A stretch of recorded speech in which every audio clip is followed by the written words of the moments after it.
Bonjour, la sexualité dans le couple. Alors je suis Julie de Naturopie, accompagnatrice en hypnonaissance et musicothérapeute certifiée. Je vous partage mes deux passions car la musique nous est offerte avec la vie. Donc cette magnifique phrase, elle vient du violoniste Yehudi Menuhin. Et ma conviction profonde est que toute projection est une illusion et d'autant plus dans le domaine de la naissance. Voilà, donc si vous ne me connaissez pas encore, ce qui est normal, je vous invite à vous abonner et à cliquer sur le pouce bleu. C'est précieux pour mon travail. Ça permet à d'autres personnes aussi de pouvoir profiter de ce que je partage et voilà, de permettre à l'algorithme de me reconnaître. Merci beaucoup. Donc avant toute chose, je vous préviens pour ne pas vous faire perdre du temps, mais dans cette vidéo, nous n'allons pas parler de performance, de position, de Kama Sutra. Rien de bien censurable par YouTube. Non, nous allons déjà commencer par... on va dire défricher, débloquer, casser certains préjugés que portent beaucoup de parents, de couples dans la sexualité durant la grossesse. Alors les rapports sexuels n'augmentent pas le risque de fausse couche et la durée de la grossesse n'est pas corrélée à la fréquence et à l'intensité des rapports. Anatomiquement, il est impossible de blesser le bébé durant le rapport sexuel car il est protégé par la cavité amniotique. De même, si le pénis ne peut occasionner aucune fissure de la poche des os et le bouchon muqueux, donc c'est une espèce d'amas de glaire cervicale qui ferme hermétiquement le col de l'utérus jusqu'à la fin de la grossesse, empêche quant à lui les éventuels agents infectieux de remonter vers l'utérus. Voilà. Alors, en fait, c'est vrai que l'orgasme peut provoquer des contractions utérines, ça c'est juste. Celles-ci sont sans conséquence sur le bon déroulement de la grossesse. Par contre, sauf si vous êtes sujette à une menace d'accouchement, sujette à un accouchement prématuré. Voilà. La seule problématique technique est en lien avec ce ventre de plus en plus imposant. Il devient donc nécessaire d'adopter des positions différentes pour plus de confort.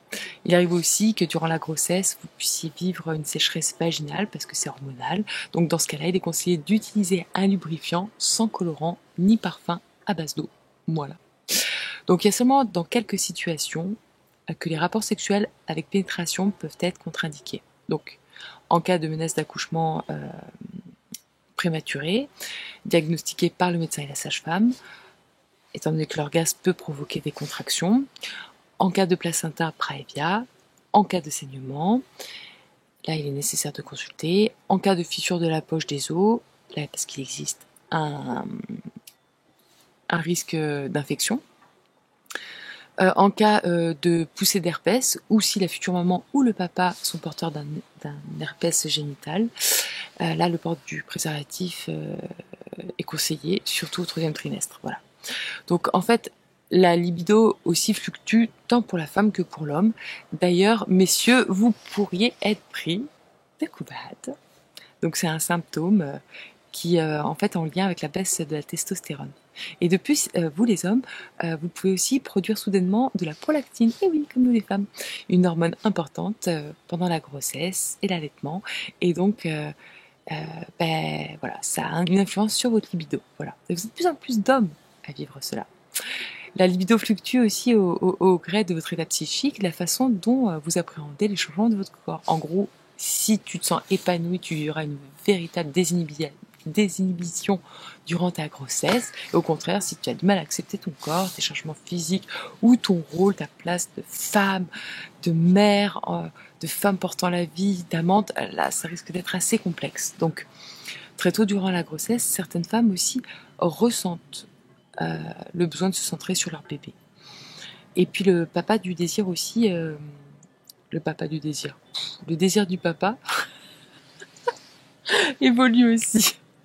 Donc certains hommes en fait sont vraiment très attirés par la femme enceinte et d'autres en fait ont peur de faire mal, portent une angoisse qui des fois n'est pas légitime ou elles sont parfois aussi en lien avec des traumas dans leur vie, dans leur jeunesse, dans leur adolescence. Voilà. Il faut juste en fait utiliser la communication, communiquer, parler, peut-être faire appel aussi à un tiers, et puis voir aussi la sexualité sous un autre angle.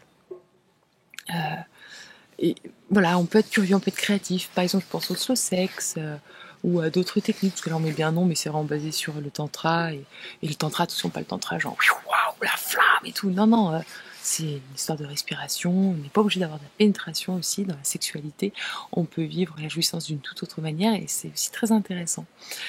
Et puis des fois, il est important de se faire accompagner. C'est trop dur de garder en fait un regard bienveillant par rapport à votre partenaire, pour mettre des mots.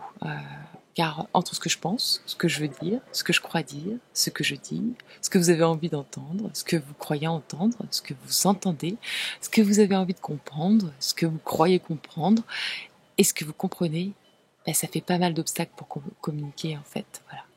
Et ça, c'est Bernard Werber qui a mis ça en exergue, et je trouve ça tellement juste.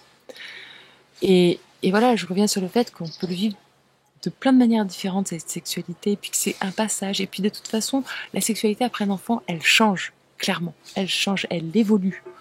Et ça ne sert à rien de rester bloqué sur le passé et de regretter le passé. Au contraire, soyons dans la création, vivons les choses autrement. La femme découvre son corps d'une autre manière. Au début, il lui faudra un petit peu de temps. Et puis aussi, ça dépend comment s'est passé son enfantement. Si ça a été un enfantement traumatique, bah oui, là aussi, c'est l'amour et c'est respecter le corps de cette femme, ce corps qui a vraiment... j'ai un petit problème. Voilà. Ce corps qui a vraiment permis de donner la vie à votre bébé. Et je dis ça pour vous, messieurs, mais je dis ça aussi pour vous, mesdames. Vous n'êtes pas obligés de vous forcer. Écoutez-vous, écoutez-vous. Et rien n'est grave en fait. C'est la communication qui va permettre de pouvoir voilà, donc de pouvoir mettre des mots sur des sensations, des besoins, sans évidemment se lâcher en disant ouais, à cause de toi, des frustrations, ça sert à rien. Mais voilà, c'est ça aussi l'amour, c'est accepter l'autre dans son évolution. Et puis, en fait, ce qui trouve vraiment les hommes, ce ne sont pas en fait les choses, mais c'est les jugements relatifs aux choses. Et ça, c'est petit Épictète qui disait ça. C'est la philosophie stoïcienne. Et la philosophie stoïcienne, c'est une philosophie qui me parle beaucoup.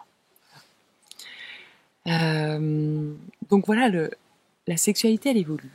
Elle évolue clairement. De toute façon, même si vous n'aviez pas d'enfant, et puis même, de toute façon, le début de la rencontre avec votre couple, au moment d'avoir un enfant, c'est cet acte merveilleux qui vous a permis de devenir parent. Mais clairement, ça a déjà évolué. Donc voilà, c'est en constante évolution. Et c'est la vie, elle est sans cesse évolution. Et à partir du moment où on accepte ça, c'est plus simple. Clairement.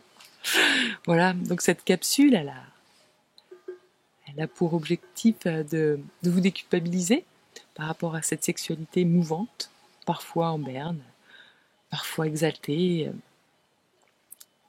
de vous inviter aussi à ne pas vous forcer, que vous soyez l'homme ou la femme, et surtout d'expliquer votre situation, peut-être parfois à plusieurs reprises aussi, pour permettre à votre compagnon ou compagne de comprendre ce qu'il en est.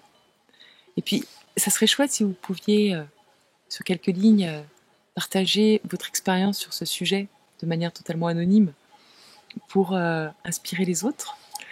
Et puis moi, j'ai envie de vous découvrir aussi.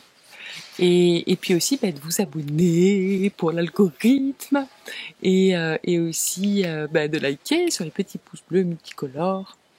Et je vous embrasse et je vous dis à bientôt pour la suite de l'aventure Naturopie. Prenez soin de vous.